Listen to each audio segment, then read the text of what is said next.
Welcome back. We're on turn 29. So Lawrence here, he found us a magic site, Grey Mountains, Starlit Pond, another astral gem for us. Very nice. In Apricia, we mine burned a single province defense, and we finally connected Hubbardton. Good for us. We're gonna start, looking at building up infrastructure in the next turn. We saw some battles, nothing terribly exciting, except for here in Snowford. So for mini attacks with the gigantic force, including their god, tons of mages, and we've seen this as kind of their MO, right? To set up in the back and just bodyguard with as many of these Famini Knights as they can. We see they're sacred for the first time, so I don't know if they've rated Utgard with this, but it's a good sacred. It's not gonna be like a battle sacred, but it's a great raider. Incredible stealth at 90. It's got the glamour. Very good two-handed weapon, and with this attack skill +2+, they can get some repels and whatnot. And their weakness is arrow fire and just just not being very hardy, right? Only 12 hit points, and the Plague Curse is not going to save them. Um, but great raiders. Gives them versatility, so they're attacking this little dinky throne here, and I don't know if some troops have already been cleared out from a previous attack. There's just one mage back here, this Dreamwood Enchanter, and so this is insane overkill, right? And the only reason I can think of for having all these troops come in here is that they plan to attack Atlantis, because this is right next to Atlantis's territory. And yeah, look at that, 16 sorceresses. And their god, right? They have a Windmaster, I think we've seen before, maybe, and 140 knights, which again are not cheap. And so this is not next to Utgard. So that'll be interesting. We'll talk about the possibilities there. There are a couple other battles. I think nothing interesting except Marignon and Ulm end up bumping after Marignon takes out this province defense from Zamatia, right? And I can't remember if we looked at this guy before, but one of Ulm's heroes, or I don't think this is one of the vampires they summon. I think it's just a hero, but I'm not familiar with Late Age Ulm. But it's immortal, right? Can't cross rivers, so it is a vampire of some kind.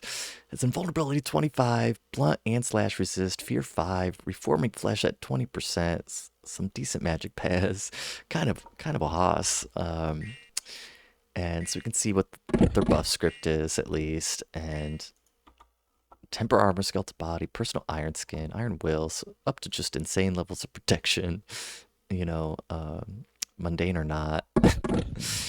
And but keeps casting spells and now is tired, so probably would just want to do even one less buff. I mean, now I'm up to 159 fatigue, and you know, even with a lot of protection and the slash resistance, like these guys can still get through when you're passed out.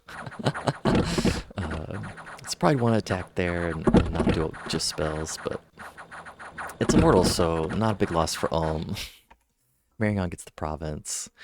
And yeah, we'll take a look at our events here. So Zox has been bad news for a minute.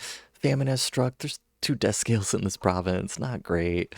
And Anika, more howling at the moon. And this is one I haven't seen before. So old curse is awoken. So that definitely sounds like werewolves in Anika. But this province, I think it has like 20 income. So we don't really care. We'll see what attacks and we'll take it back if we want it. But then in a third province, Norfangs, there's Howling at the Moon, so we could be dealing with some attacks in the near future. But hey, good fortune comes our way in the Great Blue. We've got a windfall there with tax collecting. And then also in Goodwater, the lair of a sea serpent was found. And so we found a bunch of gems and a little extra gold as well. So that's pretty good. Not the best distribution, I would say, but hey, we can use all those astral gems, right? And who's going to complain about 17 free gems? So very nice for us. We cured another disease. Always helpful. And so yeah, if we look here, we also got to see that our scout didn't die, but Atlantis caught Jomon's scout, right? Because they have much less stealth. So we get to see that there's just a normal amount of capital province defense, it looks like, right? 25 here. And yeah, so this is where Femini attacked that throne, and they'd have to, the Utgard is now sieging Femini's giant palisade, right? So we didn't see that change hands. So they might march this army back to relieve the siege, but we don't know what other troops they have. They took the capital with just their vampire, right? Which is funny. Jomon sieging over here. Um, you know, we don't know if Jomon and Femini are coordinating. They've got a good number of units here in Carrie and Meyer. Um, but to me, this looks like Femini's just going to march straight on Atlantis with all those troops. And I think we might just let them. Like, we don't need, if we look at the capital, I mean, water, 4 gems that we don't really care about. In all honesty, like, if they want to attack Atlantis, I say have at it. We know how many um, cap mages they have to Falling Frost us. Like, we'd lose a lot of troops, and we might not win. Like, we don't know what their magic research will be at that point by the time we get there. But we are advancing in case Femini does not attack, and we'll go straight on Atlantis if that's the case. We've got a 330 strong army that's congregating in Shambhalak here, and changed up the positioning a little bit. I checkerboarded our defenders as well, and we now have 2 groups of 50 crossbowmen that are each going to get flaming arrows, with good targeting, hopefully. And the rest of our mages, I'm just having them all do Twist Fate for, except for one Earth Mage, which I originally had Bird Knights coming in here, and so I'm actually going to change his script as well. Because I don't think we need those buffs with just kind of minimal coverage. Uh, where was he? Yeah, there we go. This is our best defense against Falling Frost. Like, even if we got 10 cold resist on troops, they could still die to 1 cast of Falling Frost. So this feels like the most safe setup. And then we have just even our most firepower in terms of popes. It's off the screen here. I think there's 13 or 14 popes, and so unless they sail their whole army with even more cap only mages, I think we'll be fine with this. And then when we march into this vast province, there'll be no battle, right? Even if we both have troops there. And then the turn after that, if we peek at our research, in 2 turns we're going to have Alteration 7, and that'll give us Will of the Fates, which we can cast in Communion.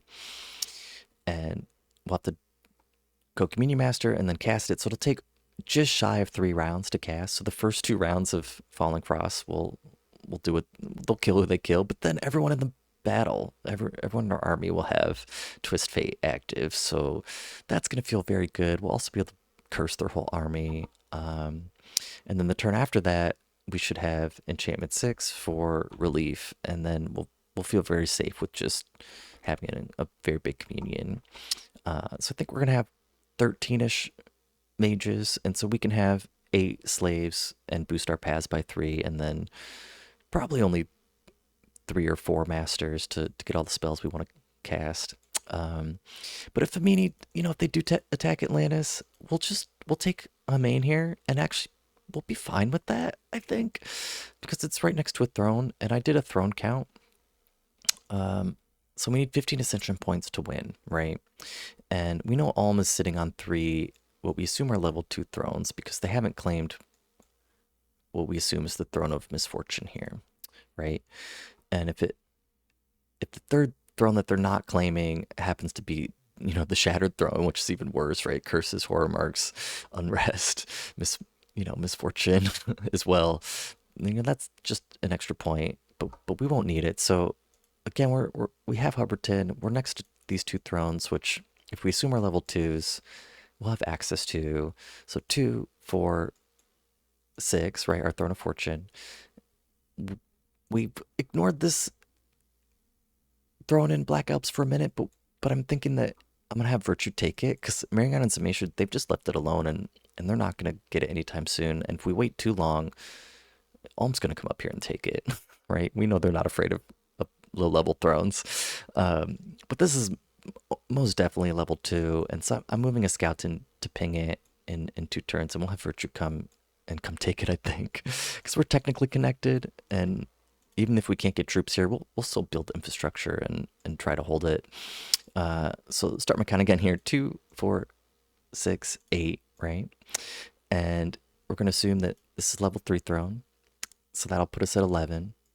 And then if we're next to the throne here, it's gonna be another level 3 throne, which would put us at 14, or even if it's a level 2, 13. And then we would just need one more, and we're gonna have to attack Femini either way, I think, to get to these, but we're close enough.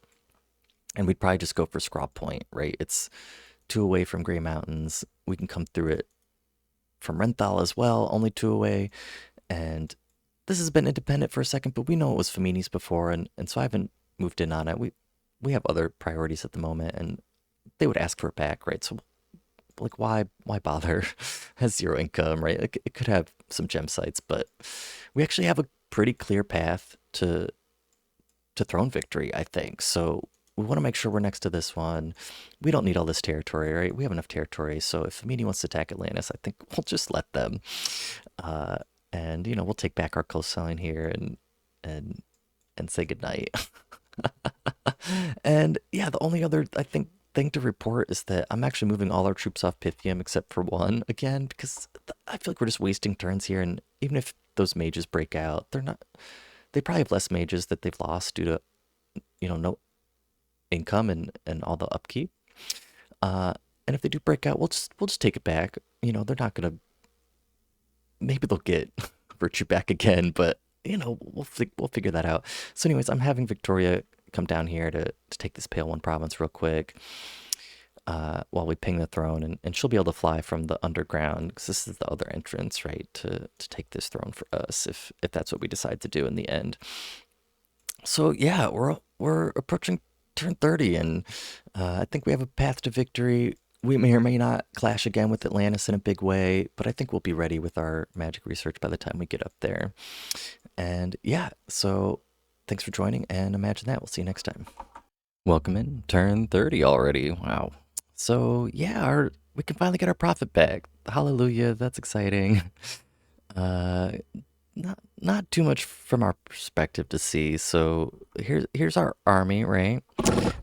Checkerboard formation, and they did not sail to meet us. Atlantis just stays pat, and we mind burn their commander right away. And so they rout in a single round.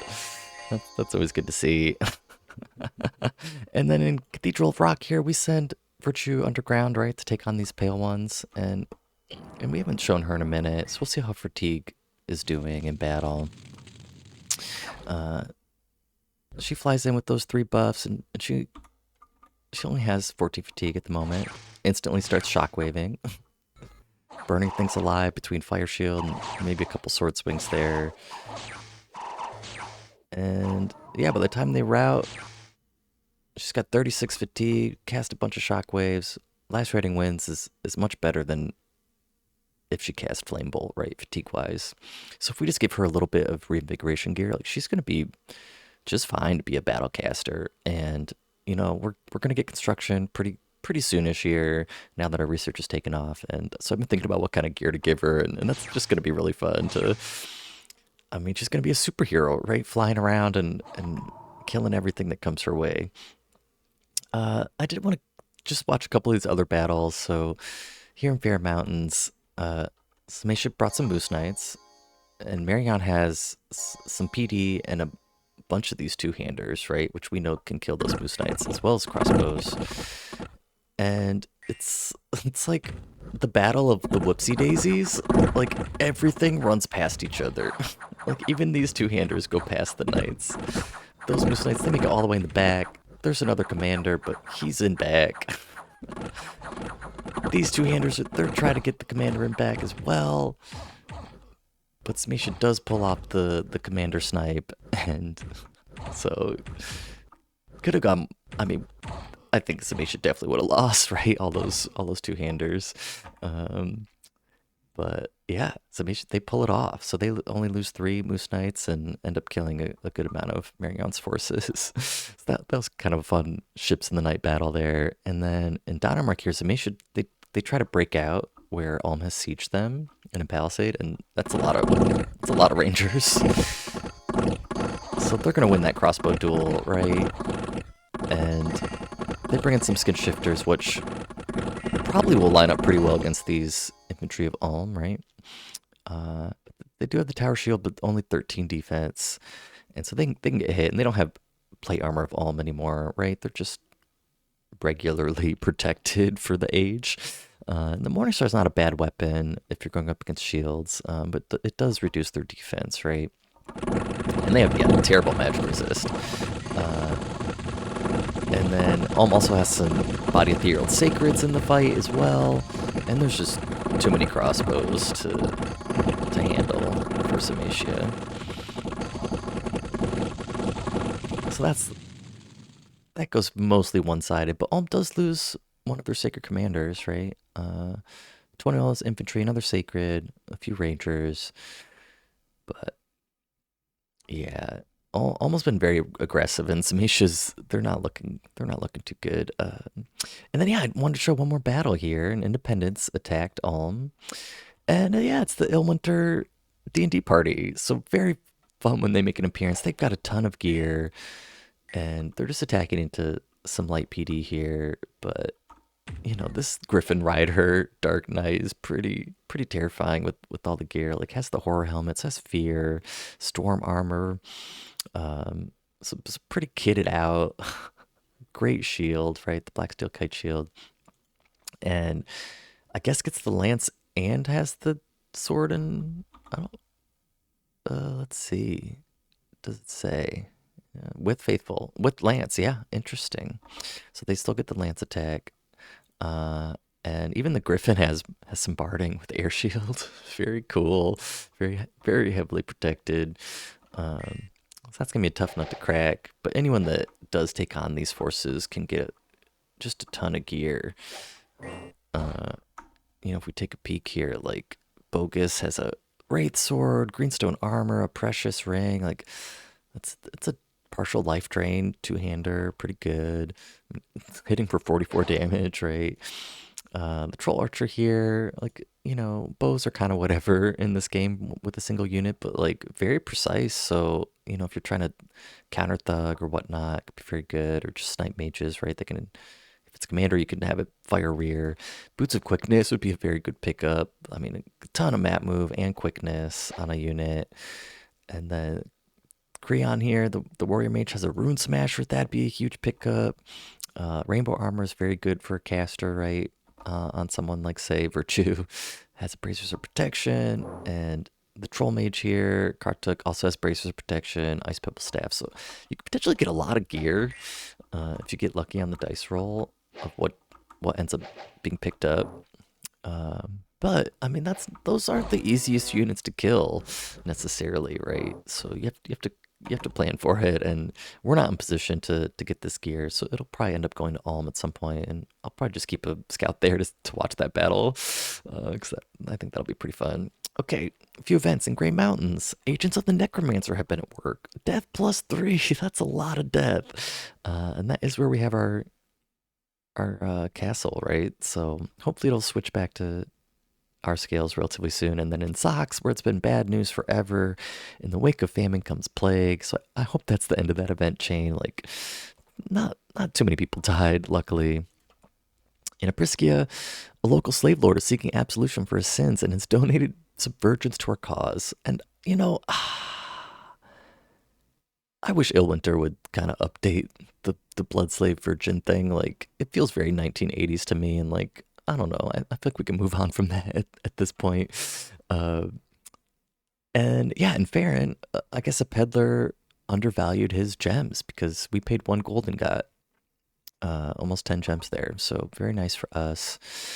And yeah, I'm naming our prophet. I'm doing a Bird Knight Scout, right? So we can stealth preach because we have enough Holy Threes everywhere else. And David Watts, that's another Kink song. And I figured that the little hornmen of Piconye, they're just all Kinks fans, and I mean they are worshiping Victoria. So again, it's not like the best song of theirs or anything, but why not? Why not? Okay, so yeah, Atlantis, they stayed pat, and Femini did not attack them, to my surprise, and so we can only assume they're going to lift this siege from Utgard, who looks pretty done. We know that we saw another second army of the size of theirs, and it could be in Scytha or could have just been destroyed, and so we missed out on that battle if it happened. But I mean, their capital's just being sieged with the vampire, right? Like that's not a good sign. And Jomon has them surrounded on the other side, and it seems like they're pretty much done. They I think stalled the turn before this. Um, yeah, so they're probably done, and pretty much the same for Zamatia. They are summoning in some manticores, which is pretty fun. So I hope to catch a battle with using them, see if they can be effective. But yeah, look how aggressive Alma's been. And you know they took these coast provinces as well that were originally Marianne's, but that Zamatia had taken, and we assume that Marianne's not giving up, and they'll probably try to at least take these two provinces, if not this one that flipped Indy as well. But for us, you know, in the land of Atlantis, we're just going to continue marching, and we're going into this vast province next turn. So armies will not clash. So there's no way we can have a battle here next turn. And then from there, I'm thinking we'll, instead of just marching straight to Atlantis, we'll actually go to Hamain first because of our research. So we're going to get Alteration 7 next turn and Enchantment 6 the turn after that. And that will give us relief. And that's what we really need to, we want to have a big communion with this army, right? Or actually, we look here. We have 14 sage priests and a sage that is communion capable. So we want to have a pretty big communion here. And if we're able to cast relief, we'll feel very safe about not blowing up our communion. Um, and yeah, also 14 popes, right? It's a pretty good army. And if we just march straight to Hamain here, we'll be able to script all those spells the following turn. And it looks like they don't have any cap only mages here, so we don't have too much to worry about, right? All their Ankagoks seem to be over in Atlantis land. So that's the plan. We'll slow roll it slightly. We're gathering reinforcements that will also march up, right? Here's another 100 units, a couple popes, and 3 more popes. So even if we take some losses, we're just going to continue to funnel firepower up here, since we're pretty free to concentrate. Like, Jomon and Femini, they're cleaning up. They're not going to attack us, and same with Marianne, Ulm, Samatia, and that's all our neighbors, right? So we have at least some time to just purely focus up here. And with Virtue, I'm taking her back to Pythium to just cut up any mages if they decide to break out. And I'm pinging the throne, and I'm hoping the following turn she can just fly down here and take this. Like, I'm pretty sure she can handle some forest trolls, even hundreds of them. um, so we do want to see what commanders are here. Hopefully we'll just cast a few spells and then attack rear, and not even have to fight everything necessarily, but we'll see what's in there. And then from there, she'll fly back to some lab of ours and start summoning great equals, because we're going to get to even Conjuration 6 very quickly at this point, right? So Alteration 7 next turn, Enchantment 6 the turn after that, and then it might take us 2 turns to get Conjuration level 6, but still, that's only 4 turns from now total. And then we'll get Construction after that, and we'll start summoning hash mails and doing some thug stuff, hopefully. So that should be fun. They could even maybe clean up some of these provinces for us, although Atlantis does have magic weapons, right? So we want to be careful deploying them to our north. And yeah, that's pretty much the turn. Like, I wish that we could see some comparisons with our score graphs, since it's turn 30, kind of a milestone. But we've grown pretty consistently over time, right? Which is always good to see. Our gem income really took off in the last, 12-ish turns or so. We got our first blood slaves, right? And probably only Our research has really taken off in the last, 5 or 10 turns. Dominion's grown over time as well, which again makes sense for us building so many temples. And despite a few losses, our army size continues to grow and is as big as it's ever been. And Ascension Point Rise, right? Ulm's been pretty solidly in front there, and we know they have another throne that they have not claimed. And yeah, so that's the state of the union. And I'm glad we came down here because Marion actually jumped on that other cave province, so that's unfortunate. We didn't. We kind of sat on Pythium too long, and we could have taken these provinces with virtue at least. But now we can get more pale ones, and I don't think we need a fortress here. Like between here and Blightlands, we'll get enough. Just as is. We're going to be getting 11 a turn total. I wanted to start the Palisades in Hupperton, and if we do take Black Alps, we'll want to start a fort there right away as well. And yeah, that's it for the turns. So thanks for joining, and we'll see you next time. Imagine that.